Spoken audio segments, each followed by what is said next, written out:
మన ప్రభు అయిన రక్షకుడైన యేసుక్రీస్తు నామంలో మీ అందరికీ కూడా హృదయకాల శుభములు తెలియజేస్తా ఉన్నాను. దేవుడి మా కృపను బట్టి మరొక దినము చూసే ధన్యత దేవుడు తన కృప చేత మనకు అనుగ్రహించి మనల్ని సజీవులు లెక్కలు పెట్టిన దేవాది దేవుడైన మన ప్రభు అయిన యేసుక్రీస్తుకు కృతజ్ఞతాస్తుతులు చెల్లిస్తా ఉన్నాను. అదే రీతిగా ఈ పరిశుద్ధ ఆదివారము శుభములు తెలియజేస్తా ఉన్నాను. దేవుడి మా కృపను బట్టి మరొక పరిశుద్ధ ఆదివారము చూసే ధన్యత దేవుడు తన కృప చేత మనకు అనుగ్రహించి మనల్ని సజీవులు లెక్కలు పెట్టిన దేవాది దేవుడైన మన ప్రభు అయిన యేసుక్రీస్తుకు కృతజ్ఞతాస్తుతులు చెల్లిస్తా ఉన్నాను. ప్రియ దేవుని సంగమా, దేవుని ప్రజలారా, ఈ పరిశుద్ధ ఆదివారం దేవుని యొక్క వాక్యము ధ్యానించుకుందాము.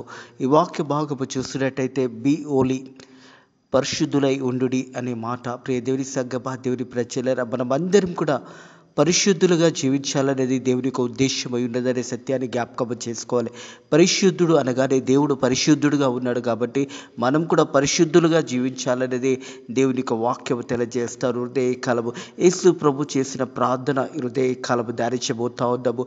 యోహాను సువార్త 17వ అధ్యాయము 13వ వచనం నుంచి 17వ వచనం వరకున్న వాక్య భాగాన్ని హృదయకాలం ధ్యానించబోతా ఉన్నాము. యేసు ప్రభు ప్రార్థన చేస్తూ ఉన్నాడు. దేవాది దేవునికి ప్రార్థన చేస్తూ మన అందరి కొరకు విజ్ఞాపన చేస్తూ ఉంటాడు. మనం అందరం కూడా మరి దేవుని చేతిలో రక్షించబడి ఉన్నాం కాబట్టి చివరి వరకు పరిశుద్ధుడిగా జీవించడమే నిజమైన జీవితము అనే సత్యాన్ని జ్ఞాపకం చేసుకోవాలి. బీ ఓలీ అనగానే వాక్యము ద్వారా మనం విన్న వాక్యాన్ని విని వాక్యానుసారంగా మనల్ని మనం పరిశుద్ధుడిగా చేసుకోవడము. మన ఈ యొక్క వాక్య భాగాన్ని చూసినట్టయితే మన జీవితము పరిశుద్ధుడిగా ఉండాలనేదే దేవుని యొక్క వాక్యం తెలియజేస్తూ ఉంది. మనం అందరం కూడా పరిశుద్ధులుగా ఉండాలి అంటే మన జీవితంలో, మన నడకలలో, మనం నడిచే మార్గంలో ఒక పరిశుద్ధతను మనం కలిగి జీవించాలి. దేవుడు మనకిచ్చిన పరిశుద్ధతను మనం ఇతరుల ముందు కూడా అదే పరిశుద్ధతను కాపాడుకొని దేవుని చిత్తంలో జీవించడమే నిజమైన జీవితము. మరి పరిశుద్ధత అనగానే జీవితము అనే సత్యాన్ని జ్ఞాపకం చేసుకోవాలి. అందరూ మనం వ్యక్తిగత జీవితాలలో జీవిస్తున్న జీవితంలో పరిశుద్ధతగా జీవించడమే నిజమైన జీవితము అనే సత్యాన్ని జ్ఞాపకం చేసుకోవాలని ప్రభు పేరిట తెలియజేస్తా ఉన్నాను. ప్రతి ఒక్కరికి దేవుడు జీవితాన్ని ఇచ్చాడు. ఆ జీవితంలో మనం ఎలా జీవిస్తున్నామో మనల్ని మనం పరిశోధించుకొని మనం పరిశుద్ధతగా జీవించాలనేది దేవుని యొక్క వాక్యం తెలియజేస్తా ఉన్నది. మనం చూసినట్టయితే పేతురు రాసిన మొదటి పత్రిక 1వ అధ్యాయంలో చూసినట్టయితే వాక్యం ఈ రీతిగా తెలియజేస్తూ ఉంది. పేతురు రాసిన పత్రిక 1వ అధ్యాయము 14వ వచనం, నేను పరిశుద్ధుడై ఉన్నాను గనుక మీరు కూడా పరిశుద్ధులై ఉండుడి అని రాయబడి ఉన్నది. దేవుని సంగమా, దేవుని ప్రజలారా, బీ ఓలీ, పరిశుద్ధులై ఉండుడి అనగానే మన జీవితము అనే సత్యాన్ని జ్ఞాపకం చేసుకోవాలి. మనం జీవించే విధానాన్ని జ్ఞాపకం చేసుకోవాలి. మనం ఎలా జీవిస్తున్నామో మనల్ని మనం పరిశోధించుకొని దేవుని చిత్తంలో మనం జీవిస్తున్నామా లేదా మనల్ని మనం ప్రతిరోజు పరిశోధించుకోవాలి. ఎందుకంటే జీవ గ్రంథం పరిశుద్ధ గ్రంథము అని రాయబడినది. ఆ పరిశుద్ధ గ్రంథము అనగానే దేవుడే పరిశుద్ధుడై ఉన్నాడు అనే సత్యాన్ని జ్ఞాపకం చేసుకోవాలి. దేవుడు పరిశుద్ధుడిగా ఉండి మనల్ని కూడా పరిశుద్ధులుగా ఉండమని దేవుని యొక్క వాక్యము తెలియజేస్తూ ఉన్నది. వాక్యం ఏమంటుందంటే, నేను పరిశుద్ధుడై ఉన్నాను కనుక మీరు కూడా పరిశుద్ధులై ఉండుడి అని రాయబడింది. కాగా మీరు విధేయులకు పిల్లలు, మీ పరిపూర్ణ అజ్ఞాన దేశంలో మీకు కూడిన ఆశలను అనుసరించి ప్రవర్తించక మిమ్మును పిలిచిన వాని పరిశుద్ధుడై ప్రకారము మీరు కూడా సమస్త ప్రవక్తనందు పరిశుద్ధులై ఉండుడి. సమస్త ప్రవక్తనందు పరిశుద్ధులై ఉండుడి. పరిశుద్ధత అనగానే ప్రియ దేవుని సంగమా, దేవుని ప్రజలారా, మన జీవితము పరిశుద్ధతగా ఉండాలి. మనం చూస్తాం కదా, యోసేపు పోతీఫర్ ఇంట్లో ఉన్నప్పుడు పోతీఫర్ భార్య మరి యోసేపుని బలవంతం చేసినప్పుడు మరి యోసేపు ఒప్పుకోకుండా అక్కడి నుంచి పారిపోతాడు. తన వస్త్రాన్ని అక్కడ వదిలేసి, అంటే పాపం నుంచి పారిపోవడమే మన ప్రవర్తన. మన జీవితంలో మనం జీవిస్తున్న విధానాన్ని జ్ఞాపకం చేసుకోవాలి. మనం పాపం నుంచి పారిపోయే విధంగా మనం పరిశుద్ధతను మనల్ని కాపాడుకొని మనం నిజమైన దేవుని బిడ్డలుగా జీవించాలంటే పాపము నుంచి పారిపోవాలి. యోసేపు మరి ఆ నింద వచ్చినా కానీ యోసేపు అంటాడు, మరి నేను దేవుని దృష్టిలో నేను పాపము చేయననేసి. దేవుని సంగమా, దేవుని ప్రజలారా, ఆ సమయంలో యోసేపు మరి పోతీఫర్ భార్య ఎంతగానో బలవంతం చేసినా కానీ అక్కడి నుంచి తన వస్త్రాన్ని వదిలేసి పాపం నుంచి పారిపోతాడు. తన పరిశుద్ధతను కాపాడుకున్నాడు అనే సత్యాన్ని జ్ఞాపకం చేసుకోవాలని ప్రభు పేరిట తెలియజేస్తా ఉన్నాడు. మనం కూడా మన పరిశుద్ధతను కాపాడుకోవాలి. ఎలా అంటే మనం జీవించే విధానాన్ని, మన జీవితమే ఒక ఆదర్శంగా జీవించాలి. మన బ్రతుకు జీవితము ఒక ఆదర్శంగా మనల్ని మనం రక్షించుకుంటూ మన పరిశుద్ధతను మనం చివరి వరకు కాపాడుకునడమే బీ ఓలీ, పరిశుద్ధులై ఉండండి అనే అంశము. ప్రియ దేవుని సంగమా, దేవుని ప్రజలరా, మన అందరం కూడా పరిశుద్ధతగా ఉండాలనేది దేవుని యొక్క చిత్తము అనేదని సత్యాన్ని, నేను పరిశుద్ధుడని ఉన్నాను గనుక మీరు కూడా పరిశుద్ధులై ఉండుడి అని రాయబడి ఉన్నది. మనమందరం కూడా పరిశుద్ధులుగా ఉండాలన్నది దేవుని చిత్తము. మనం చూసినట్టయితే యోహాను సువార్త 17వ అధ్యాయంలో యేసు ప్రభు చేస్తున్న ప్రార్థనలో మనందరి గురించి దేవునికి తెలియజేస్తున్న మాట, యేసయ్య ప్రార్థన ద్వారా మనందరి విషయం తెలియజేస్తున్న మాట 13వ వచనం చూసినట్టయితే, ఇప్పుడు నేను నీ యొద్దకు వచ్చుచున్నాను, నా సంతోషము వారి యందు పరిపూర్ణమవునొచ్చు లోకమందు ఈ మాట చెప్పుచున్నాను. ప్రియ దేవుని సంగమా, దేవుని ప్రజలారా, మన అందరి గురించి దేవాది దేవుడు యేసు ప్రభు తన జీవించిన కాలంలో ఈ 17వ అధ్యాయం అంతా కూడా, యోహాను సువార్త 17వ అధ్యాయం అంతా కూడా ప్రార్థన. దేవుడు మన గురించి విజ్ఞాపన చేస్తూ ఉన్నాడు తండ్రి అని దేవునికి.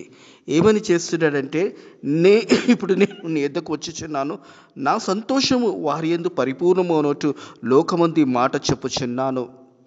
మరి మనమందరం కూడా పరిపూర్ణులుగా ఉండాలని, మనమందరం రక్షించబడాలి అని, మనందరం కూడా మనం పరిశుద్ధత కలిగి జీవించాలనేది దేవునికి ఉద్దేశమై ఉన్నదనే సత్యాన్ని జ్ఞాపకం చేసుకోవాలి. మన అందరినీ కూడా దేవుడు ఏర్పాటు చేసుకొని, యేసు ప్రభు బ్రతుకున్నంత కాలంలో మరి 3.5 సంవత్సరముల పరిచర్యలో యేసు ప్రభు ఎన్నో గొప్ప కార్యాలు జరిగించాడు. మనందరి పాపముల నిత్యము ఆ కలువరి శిలువలో యేసయ్య రక్తము కార్చి మనందరి వెల అన్నది యేసు ప్రభు ఆ వెల కట్టేశాడు. యేసు ప్రభు ఆ శిలువ మరణానికి పోక ముందు మరి ప్రార్థన చేశాడు. తండ్రి అని దేవునికి ప్రార్థన చేస్తూ ఆ ప్రార్థనలో మన అందరి కొరకు విజ్ఞాపన చేస్తూ ఉన్నాడు. ఈ హృదయకాలం కూడా తండ్రి కుడి పార్శ్వంలో కూర్చొని ప్రభువైన యేసుక్రీస్తు మన అందరి కొరకు యేసయ్య విజ్ఞాపన చేస్తూ ఉన్నాడు. మన అందరి గురించి విజ్ఞాపన చేస్తూ ఉన్నాడు. మనం చూసినట్టయితే ఈ మాట మన జ్ఞాపకం చేసుకున్నట్టయితే 14వ అధ్యాయం, వారికి నేను నీ వాక్యం ఇచ్చి ఉన్నాను. హల్లెలూయా.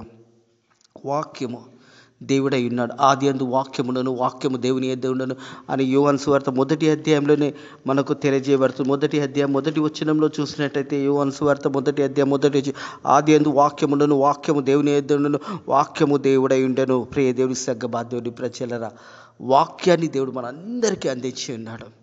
ఈ జీవ గ్రంథము, ఈ పరిశుద్ధ గ్రంథము, పరిశుద్ధ బైబిల్ గ్రంథం అనేది మనందరికీ దేవుడు అనుగ్రహించి ఉన్నాడు. వాక్యాన్ని మనకు అనుగ్రహించాడు. మనం ఎలా నడుచుకోవాలో దేవుడు మనకు నేర్పించాడు. ఒక మాదిరిగా మనకు ముందుగా నడిచి చూపించాడు. 33.5 సంవత్సరంలో జీవించి 3.5 సంవత్సరములు పరిచర్య చేసి ఒక మనిషి ఎలాగా జీవించాలో, ఎలాగా పరిశుద్ధుడిగా జీవించాలో దేవుడు అయిన ప్రభువైన యేసుక్రీస్తు జీవించి మనకు చూపించి ఉన్నాడని సత్యాన్ని జ్ఞాపకం చేసుకోవాలని ప్రభు పేరట తెలియజేస్తూ ఉన్నాడు.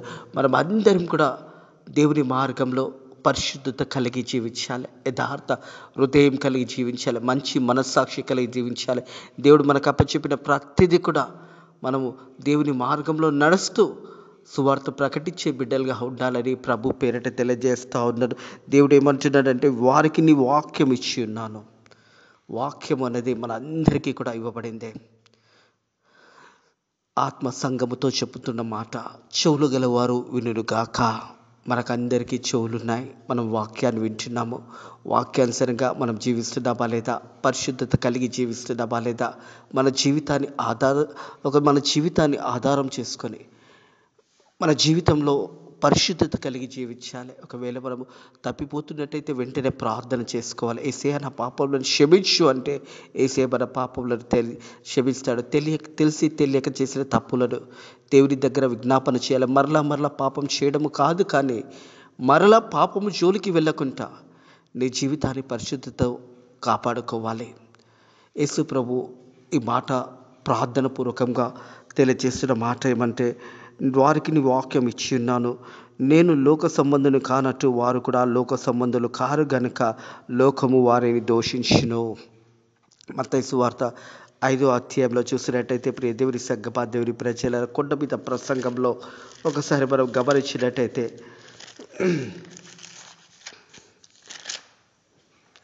మత్తయి సువార్త 5వ అధ్యాయము 11వ వచనం, నా నిత్యము జనులు మిమ్మును నిందించి హింసించి మీ మీద అబద్ధంగా చెడ్డ మాటలు పలుకుతారు, మీరు ధన్యులు.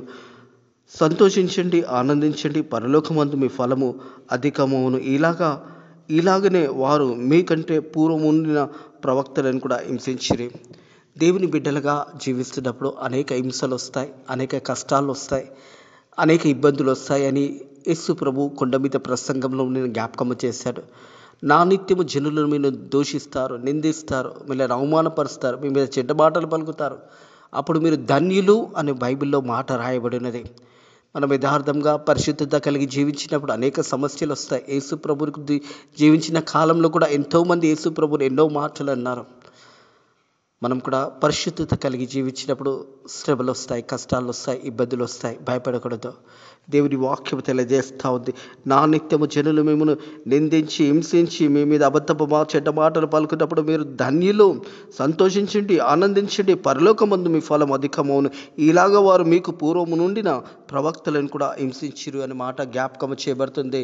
యేసు ప్రభు ప్రార్థనలో తెలియజేసిన మాట ఏంటంటే, నేను వారికి వాక్యం ఇచ్చి ఉన్నాను. మనందరికీ కూడా వాక్యమనే విత్తనం అనేది మనకి ఇవ్వబడినదే. ఈ 66 పుస్తకాల వాక్యం అనేది, ఈ పరిశుద్ధ గ్రంథం అనేది మనకి ఇవ్వబడినదే. మన మరుదినము వాక్యాన్ని ధ్యానిస్తూ, వాక్యానుసారంగా మనల్ని మనం కట్టుకుంటూ, వాక్యానుసారంగా జీవించడమే నిజమైన దేవుని యొక్క బిడ్డల ఉద్దేశమై ఉన్నదని సత్యాన్ని జ్ఞాపకం చేసుకోవాలి. బీ ఓలీ, పరిశుద్ధులై ఉండుడి. పరిశుద్ధులుగా ఉన్నప్పుడు అనేక హింసలు వస్తాయి మన మీద, అనేకమైన మాటలు మన మీద పలుకుతారు. మీరు భయపడకండి, మీరు ధన్యులు, పరలోకమందు మీ ఫలం అన్నది అధికమవుతుందని దేవుని వాక్యం తెలియజేస్తుంది. యేసు ప్రభు కూడా ప్రార్థనలో ఈ మాట జ్ఞాపకం చేస్తూ ఉన్నాడు. వారికి నీ వాక్యం ఇచ్చి ఉన్నాను, నేను లోక సంబంధుని కానట్టు వారు లోక సంబంధులు కారు. మనం లోక సంబంధులము కాదు, మనం ప్రత్యేకించబడిన వారము అనే సత్యాన్ని జ్ఞాపకం చేసుకోవాలని ప్రభు పేరట తెలియజేస్తూ ఉన్నాడు. ప్రియ దేవుని సంగమా, దేవుని ప్రజల కొరింథీయులకు రాసిన పత్రిక 1 కొరింథీయులకు రాసిన పత్రిక 6వ అధ్యాయము 19వ వచనము, మీ దేహము దేవుని వల్ల మీకు అనుగ్రహించబడినది, మీలో ఉన్న పరిశుద్ధాత్మకు ఆలయమై ఉన్నారని మీరు ఎరగారా? మీరు మీ సొత్తు కారు, విలువ పెట్టి కొనబడిన వారు గనుక మీ దేహంతో దేవునిని మహిమపరచుడి. మనమందరం కూడా విలువబెట్టి కొనబడి ఉన్నాము. ఆయన సరక్తము ద్వారా మనమందరం కూడా కొనబడి ఉన్నాము. యేసయ్య సరక్తము చేత మనమందరం కూడా యేసయ్య బిడ్డలుగా ఉన్నాము అనే సత్యాన్ని జ్ఞాపకం చేసుకోవాలని ప్రభు పేరిట తెలియజేస్తా ఉన్నాను. మీ దేహము దేవుని వల్ల మీకు అనుగ్రహించబడినది. ఈ దేహము అనేది, శరీరం అనేది దేవుని వల్ల మనకు అనుగ్రహించబడినది. మీలో ఉన్న పరిశుద్ధాత్మకు ఆలయమై ఉన్నారని మీరు ఎరగరా? పరిశుద్ధాత్మకు ఆలయం ఉన్నారని మీరు ఎరగరా? మనము దేవుని యొక్క పరిశుద్ధాత్మతో కలిగి ఉన్నాము అనే సత్యాన్ని జ్ఞాపకం చేసుకోవాలి. అలాగే మీరు సొత్తు కారు, విలువబెట్టి కొనబడిన వారు గనుక మీ దేహముతో దేవునిని మహిమపరచండి. విలువబెట్టి కొనబడిన వారు కనుక మీ దేహముతో దేవుని ఘనపరిచి మనమందరం కూడా పరిశుద్ధులుగా ఉండాలన్నదే దేవుని యొక్క వాక్యం తెలియజేస్తుంది. బీ ఓలీ, పరిశుద్ధులై ఉండి. దేవుడు పరిశుద్ధుడై ఉన్నాడు కాబట్టి మనం కూడా పరిశుద్ధులుగా ఉండడమే నిజమైన దేవుని యొక్క బిడ్డలుగా ఉన్న మనమందరం కూడా పరిశుద్ధులుగా ఉండవలసిందే. దేవుడు నడిచి మనకు మార్గాన్ని చూపించాడు, ఎలా నడవాలనో చూపించాడు, ఎలా జీవించాలో చూపించాడు. ఒక మానవుడిగా ఈ లోకానికి వచ్చాడు యేసయ్య. మన నిత్యము ప్రార్థన చేస్తూ ఉన్నాడు. ఏమంటున్నాడంటే, వారిని లోకము దూషించును అనే మాట జ్ఞాపకం చేస్తూ ఉన్నాడు. వారికి నేను వాక్యం ఇచ్చి ఉన్నాను, నేను లోక సంబంధులు కానంటూ వారు లోక సంబంధులు కారు గనుక వారిని దూషించును. నీవు లోకం నుండి వారిని తీసుకుపోమని నేను ప్రార్థించుట లేదు, కానీ దుష్టి నుంచి వారిని కాపాడమని ప్రార్థించుచున్నాను. హల్లెలూయా! ఎంత గొప్ప ప్రార్థన ఇదే. నీ కొరకు, నా కొరకు నేడు కూడా తండ్రి కుడి పార్శ్వంలో కూర్చొని యేసయ్య మన అందరి కొరకు విజ్ఞాపన చేస్తూ ఉన్నాడు. ప్రియ దేవుని సంగమా, దేవుని ప్రజలరా, దుష్టి నుంచి కాపాడమని దేవుడు మన గురించి మరి 2024 సంవత్సరముల క్రితము బెత్లెహేంలో ప్రభు యేసు క్రీస్తు జన్మించి మరి 33.5 సంవత్సరంలో జీవించి 3.5 సంవత్సరముల పరిచర్యలో మనందరి నిత్యము ప్రార్థన చేశాడు.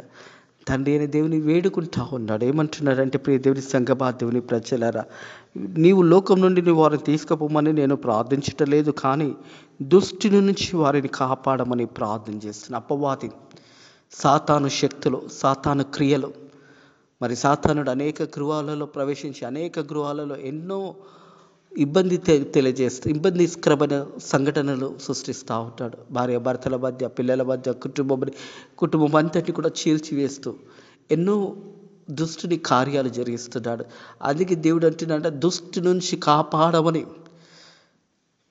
నేను ప్రార్థన చేస్తున్నానని యేసే తెలియజేస్తూ ఉన్నాడు. మనందరం కూడా దుష్టు నుంచి తప్పుకోవాలి అంటే మొదట మనం దేవునికి లోబడినప్పుడు, మనం అపవాదిని ఎదిరించినప్పుడు అపవాది మీ ఎదురు నుంచి పారిపోతాడని యాకోబు రాసిన పత్రికలో జ్ఞాపకం చేయబడుతుంది. మనం దుష్టుని ఎదిరించాలంటే మొదట మనం దేవునికి లోబడాలి. దేవునికి లోబడి ఉన్నప్పుడు అపవాదిని మనం ఎదిరించినప్పుడు అపవాది మీ ఎదురు నుంచి పారిపోతాడని దేవుని వాక్యం తెలియజేస్తూ ఉంది. ప్రియ దేవుని సంగమా, దేవుని ప్రజలారా, మనం దేవుని బిడ్డలమై ఉన్నాము కాబట్టి పరిశుద్ధులుగా జీవిస్తూ పరిశుద్ధతను కాపాడుకుంటూ ముందుకు సాగిపోవాలి. నేను పరిశుద్ధుడిని కనుక మీరు కూడా పరిశుద్ధులై ఉండుండేని దేవుని వాక్యం తెలియజేస్తూ ఉంటుంది. ఒక మనిషి యొక్క జీవితం అంతా కూడా ఎంతో విలువైనదే. పుట్టినది మొదలుకొని మరణించేంత వరకు మానవునికి ఒక జీవితం ఉంటుంది. ఆ జీవితంలో నీ జీవితము ఎలా జీవిస్తున్నావో ఆలోచించండి. వాక్యం తెలియజేస్తుంది, నేను పరిశుద్ధుడిని కనుక మీరు కూడా పరిశుద్ధులై ఉండండి అని వాక్యం తెలియజేస్తూ ఉంది. మనల్ని మనం కాపాడుకుంటూ మనల్ని మనం రక్షణ మార్గంలో నడుచుకున్నట్టు అనేకులను రక్షణ మార్గంలో నడిపించే బిడ్డలుగా ఉండాలి. యోసేపు జీవితము మన ముందు ఉన్నదే. పాపం నుంచి యోసేపు పారిపోయినాడు. పాప క్రియల నుంచి మనం కూడా పారిపోవాలి. దుష్టుని ఆలోచన నుంచి మనం పారిపోవాలి. మనం దేవుని బిడ్డలుగా ఉన్నాం కాబట్టి మన పరిశుద్ధతను మనం బ్రతికినంత వరకు, చివరి దినం వరకు కాపాడుకోవడమే నిజమైన దేవుని బిడ్డలమై ఉన్న మనము అలా జీవించినప్పుడే పరిశుద్ధులుగా ఉంటాము. బీ ఓన్లీ పరిశుద్ధులై ఉండుడి అనే మాటకు మన జీవితము అనే సత్యాన్ని జ్ఞాపకము చేసుకోవాలి. పరిశుద్ధత అంటే కడగబడము. మనల్ని మనము దేవుని సన్నిధిలో మనము కడగబడే బిడ్డలుగా కడిగేవారిగా ఉండాలి. మనల్ని మనం కడుక్కోవాలి. పరిశుద్ధత అంటే నీట్నెస్, క్లీన్నెస్. మనము దేవుని దృష్టిలో ఆ పరిశుద్ధతను కాపాడుకోవాలంటే మనం కడగబడాలి. యేసు రక్తంలో మనం కడగబడాలి. యేసు రక్తంలో ప్రతి పాపంలో ఒప్పుకోవాలి. యేసు రక్తంలో ప్రతి పాపంని మనం కడిగినప్పుడు ఆ పాపంని విడిచిపెట్టే పరిశుద్ధులుగా ఉండాలి. మనమందరం కూడా కడగబడాలి. ప్రియ దేవుని సంగమా, దేవుని ప్రజలారా, యేసయ్య రక్తంలో మనం కడగబడినప్పుడు మనం పరిశుద్ధులుగా ఉంటాము. ఆ పరిశుద్ధతను బ్రతికినంత కాలము కాపాడుకోవాలి. పరిశుద్ధతను మనం కాపాడుకొని దేవుని చిత్తంలో దేవుని చిత్తంలో మనం ఉన్నాము కాబట్టి దేవుడు మనల్ని పరిశుద్ధులుగా ఉండండి అని తెలియజేస్తూ ఉన్నాడు. నేను పరిశుద్ధుడిని కనుక మీరు కూడా పరిశుద్ధులై ఉండండి అని వాక్యము తెలియజేస్తూ ఉన్నది. లోకం నుండి నువ్వు వారిని తీసుకుపోమని నేను ప్రార్థించటం లేదు, కానీ దుష్టుని నుంచి వారిని కాపాడమని ప్రార్థించున్నాను. నేను లోక సంబంధులు కానట్టు వారు కూడా లోక సంబంధులు కారు. మనం లోక సంబంధులము కాదు అనే మాట జ్ఞాపకం చేసుకోవాలి. ఆయన రక్తం ఇచ్చి మనల్ని ఏర్పాటు చేసుకున్నాడు. మనమందరం కూడా ప్రత్యేకించబడిన వారుగా ఉన్నాం కాబట్టి మనమందరం కూడా రక్షణ మార్గంలో నడుస్తూ మన పరిశుద్ధతను చివరి వరకు, మనం బ్రతికినంత వరకు, చివరి ఊపిరిన్నంత వరకు మన పరిశుద్ధతగా మనం జీవిస్తూ మన పరిశుద్ధతను కాపాడుకొని అనేకులకు ఆదర్శంగా జీవించడమే నిజమైన దేవుని యొక్క బిడ్డలుగా దేవుడు మన నుంచి కోరుకుంటున్నాడు అనే సత్యాన్ని జ్ఞాపకం చేసుకోవాలని ప్రభు పేరిట తెలియజేస్తూ ఉన్నాను. సత్యమందు వారిని ప్రతిష్ఠ చేయము, నీ వాక్యము సత్యము. సత్యమందు ప్రతిష్ఠ చేయము, నీ వాక్యము సత్యము. నిజమే, దేవుని వాక్యం అనేది సత్యమైనదే. ఆ సత్యమైన వాక్యాన్ని అంగీకరించి వాక్యాన్ని సరిగ్గా నిన్ను కట్టుకొని, నీ ఇల్లును కట్టుకొని, నీ పిల్లలను కట్టుకొని యథార్థంగా, సత్యంగా, పరిశుద్ధతగా నీ జీవితాన్ని జీవించాలనేది దేవుని యొక్క వాక్యం తెలియజేసి, సత్యమందును వారిని ప్రతిష్ఠ చేయము, నీ వాక్యము సత్యము. దేవుని వాక్యము సత్యమై ఉన్నదే. మనమందరం కూడా దేవుని వాక్యములో సత్యమై ఉన్నాము అనే సత్యాన్ని జ్ఞాపకం చేసుకోవాలి. దేవుడు మనందరినీ కూడా ఏర్పాటు చేసుకున్నాడు. ఈ పరిశుద్ధ ఆదివార దినమున దేవుడు మనందరినీ కూడా ఏర్పాటు చేసుకొని ఈ పరిశుద్ధ ఆదివారం ద్వారా దేవుడు తన వాక్యం ద్వారా మాట్లాడుతున్న మాట, బీ ఓన్లీ పరిశుద్ధులై ఉండండి, నీ వాక్యము సత్యము. అని దేవుడు జ్ఞాపకము చేస్తూ, నీ వాక్యము సత్యము అనే మాట, వారిని ప్రతిష్ట చేయము, సత్యమందు ప్రతిష్ట చేయము. యథార్థత సత్యత మనలో ఉన్నప్పుడు ఆ సత్యమందు మన జీవితాలు కూడా సత్యమందు వారిని ప్రతిష్ట చేయము, నీ వాక్యము సత్యము అనే మాట జ్ఞాపకం చేయబడుతుంది. ప్రియ దేవుని సంగమా, దేవుని ప్రజలారా, బి ఓలీ, పరిశుద్ధులై ఉండండి. ఈ పరిశుద్ధ ఆదివారము దేవుడు మనకిచ్చి ఉన్నాడు. మరి నెలలో 2వ పరిశుద్ధ ఆదివార దినము దేవుడు మనకు అనుగ్రహించి ఉన్నాడు. ఈ ఆదివార దినంలో మనం అందరం కూడా దేవుని సన్నిధిలో మనల్ని మనం కనపరుచుకుంటూ ఈ 2025వ సంవత్సరంలో దేవుడు మనల్ని ప్రవేశింపచేసిన విధానాన్ని జ్ఞాపకం చేసుకుంటూ ఈ 2025వ సంవత్సరంలో ఈ 2వ పరిశుద్ధ ఆదివార దినంలో దేవుడు నిన్ను నన్ను ప్రవేశింపచేసి పరిశుద్ధ ఆదివార దినంలో దేవుని సన్నిధిలో మనల్ని మనం కనపరుచుకొని మనం ప్రార్థన పూర్వకంగా పరిశుద్ధత కలిగి మనం జీవించాలి. దేవుడు పరిశుద్ధుడు కనుక మీరందరూ కూడా పరిశుద్ధులుగా ఉండాలనేది దేవుని యొక్క వాక్యము తెలియజేస్తూ ఉన్నది. అంటే పరిశుద్ధత అనగానే ఒక ప్రసంగము కాదు, పరిశుద్ధత అనగానే ఒక సేవకుడు చేసే ప్రసంగము కాదు, నీ జీవితము అనే సత్యాన్ని జ్ఞాపకము చేసుకోవాలి.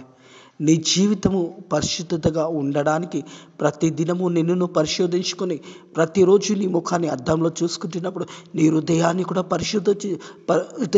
పరిశోధించుకొని పరిశుద్ధతగా ఉన్నామా లేదా మనల్ని మనము చూసుకుంటూ, ఒకవేళ పరిశుద్ధత నుంచి తొలగిపోతున్నట్టయితే వెంటనే ప్రార్థన చేసుకొని తిరిగి దేవుని యొక్క పరిశుద్ధతలో మీరు ఉండాలన్నది దేవుని యొక్క వాక్యం తెలియజేస్తూ ఉన్నది.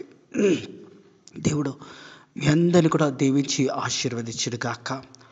ఈ యొక్క సంవత్సరం అంతా కూడా దేవుడు మీకు దీవెనకరంగా ఆశీర్వాదకరంగా దేవుడు మనందరినీ కూడా పరిశుద్ధులుగా ఉండమని దేవుని వాక్యం తెలియజేస్తుంది. కాబట్టి మన జీవితాలను పరిశుద్ధత కలిగి జీవిస్తాము, దేవునికి ఇష్టలుగా జీవిస్తాము. ఈ 2025వ సంవత్సరం అంతా కూడా దేవుని చిత్తంలో, దేవుని అడుగుచాడలో, దేవుని మార్గంలో నడుస్తూ అనేకులను బలపరుస్తూ అనేకులకు రక్షణ సువార్త ప్రకటించే బిడ్డలుగా జీవిస్తాము, దేవుని కనపరుస్తాము. అట్టి కృప దేవుడు మీకు అనుగ్రహించును గాక. ప్రార్థన చేసుకుందాము. యేసయ్యా, నీకు వందనాలయ్యా.